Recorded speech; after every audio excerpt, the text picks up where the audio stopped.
Kjo javë nisi me një ftesë që tolloviti Shqipërinë, mund të thuhet tani, një ftesë përtej protokolleve zyrtare dhe me një domethënie shumë të fortë politike, po edhe historike sipas meje për Shqipërinë. Presidenti i Shtetit Bashkuara, Donald Trump, më dërgoi këtë ftesë për t'ju bashkuar atij në bordin e paqes, një organizëm i ri ndërkombëtar i themeluar po prej tij, dhe për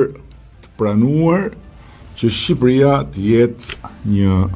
vend antar themelues i këtij bordi. Realisht që ishte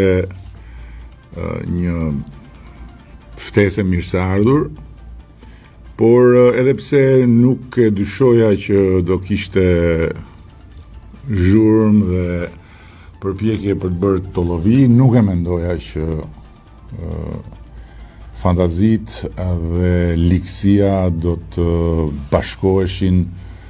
për t'i dhënë jetë disa teorive dhe prrallave që duhet jesh vërtet rënd, për mos thënë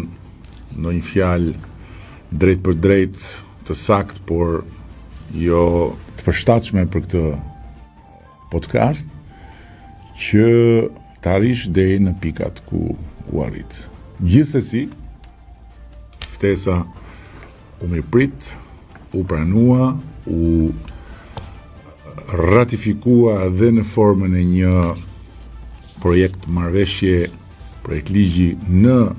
Kuvendin e Shqipërisë, dhe Shqipëria si një shtet që ka zgjedhur paqen si busullën e vet të përhershme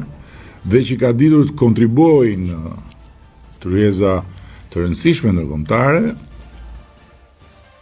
e pranoi me një po të fortë, edhe me votat e atyre që deri në momentin që votuan nuk lanë gjë pa thënë, po kjo është një temë krejt tjetër, përkatësinë në këtë bord.